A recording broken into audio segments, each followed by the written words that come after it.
Hi and welcome to the absolutely stunning Aphrodite Hills Golf Resort here in Cyprus.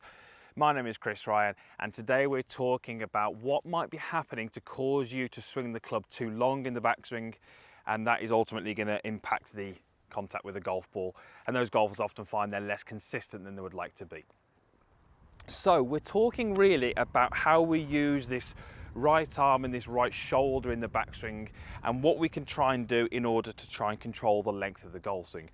My preference, and we'll talk a little bit about that in a moment, would be to have the right arm nicely structured relative to the rib cage, and that is going to give you a length of swing based on how much you turn your body. This would be my preference. Lots of golfers have a length of swing depending on things like how much they flex the arms or how much this right shoulder, what I call, opens up in the backswing. So let's just talk about what I mean before we go through a little drill. I'm just going to put the golf club down on the floor to begin with. So I'm just going to take my starting position here, and I'm just going to position my hands roughly where they would be on the golf club, so you can see there. Now, just for the purpose of this little demonstration, I'm just going to take my left hand away. So what I'm going to do is I'm going to put a little bit of bend into my right arm, but you can see how my elbow is still pretty much directly in front of my shoulder. So if we just look at the down the line camera, all I've really done there is just put a little bit of bend in my right arm. Now from here, if that relationship stays the same and I rotate, so I'm just going to show you here by that relationship there is not going to change, and I'm just going to rotate, that would put my right arm into this position at the top. Now if I then apply my left hand to that, you can see where that would position my arms relative to my body and roughly where the golf club would be in terms of a length. Okay, this would be for me a structured right arm and right shoulder position. What I often see is those golfers will have the right arm bending, that's fine, but also in their backswing they will have the right shoulder, what I call, opening. Now you can see what that's done to my elbow. It's moved my elbow significantly away from me. Now if we look at the down the line camera, you'll see how my elbow has gone from being in front of me to being sort of more in line with my chest. Now from here, if I start to rotate now, you're going to see just how much deeper that right arm has got at the end of my backswing. If I was to apply my left hand now, it's probably going to be a bent left arm. And you can see how that's probably going to be a golf club which is much further in terms of its distance in the backswing. Let's just do that with a golf club. So we're going to do the same little exercise, but with a golf club. So I'm going to take my starting position, I'm going to put a little bit of bend into my right arm, and that's pretty much all I'm going to do. I'm going to keep my elbow in front of my shoulder, and I'm going to rotate back. There's my structured right shoulder, left hand goes on, and that would be a nice 3/4 golf swing, which would be pretty nice for a mid-iron. Do the same again, but this time I'm going to put the same bend in my right arm, but this time I'm going to open up my shoulder so my elbow becomes a little bit more in line with my chest. And now when I rotate, I should say, you can see just how much deeper that right arm has got. A left arm going on the golf club there is going to have to be bent, and this is a long swing where it's disconnected.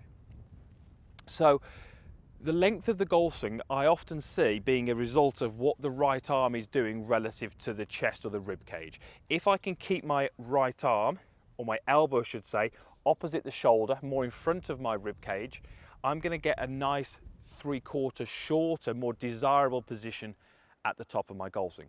As I said a moment ago, right at the start, my preference for an iron swing, provided the golfer can get a good turn, would be to keep the arms in front of you, and the desired length is achieved by the amount that the golfer rotates, as opposed to the golfer rotating and then the length of the swing is dictated by how much that right arm retracts or the shoulder socket opens a lot more, getting the right elbow much deeper.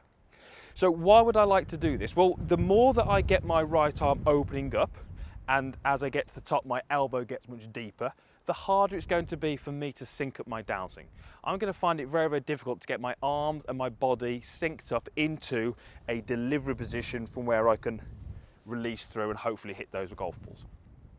The golfers that I see who have this shoulder opening up too much in the backswing will very often find, if I do that now, very often find that as they're coming down, they really struggle to get the elbow back in front of the right hip as they approach impact. These golfers very, very often have the early release this way. They have a very, very shallow approach to the golf ball because the elbow is far too much out to the side of them and they can't get it more in front. The golfers who have this more structured right arm position find it much, much easier to, as they start down, get the arm a little bit more into a desirable position, and that's going to allow them to strike it a little bit better.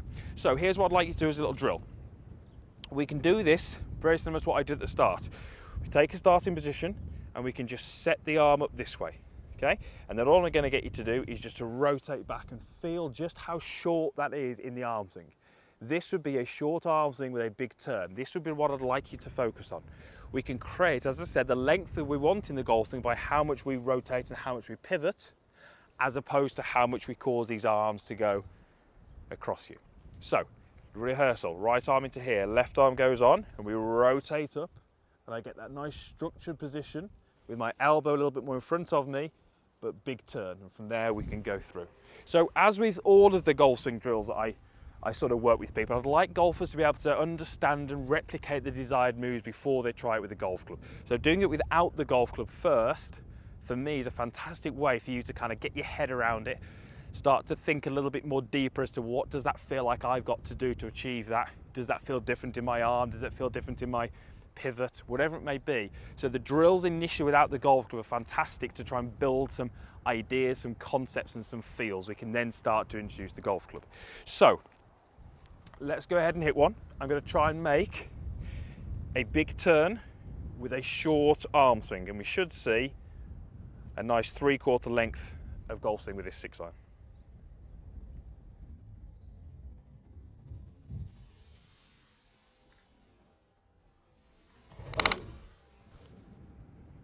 Okay, I'll be pretty happy with that. So hopefully you can see that the elbow stayed a little bit more in front of me, never got too retracted or deep behind me. That made it a lot more easy for me to sync up my downswing, and ultimately that's going to help you play some more consistent golf. Hopefully that video is helpful to you. All the usual stuff is down below that you normally would have down there. That's the like button, that's the comments box, and there is also a link down there to subscribe to my channel if you are not a subscriber already. It just means you'll get a notification when I upload a video and you won't miss any of the new content.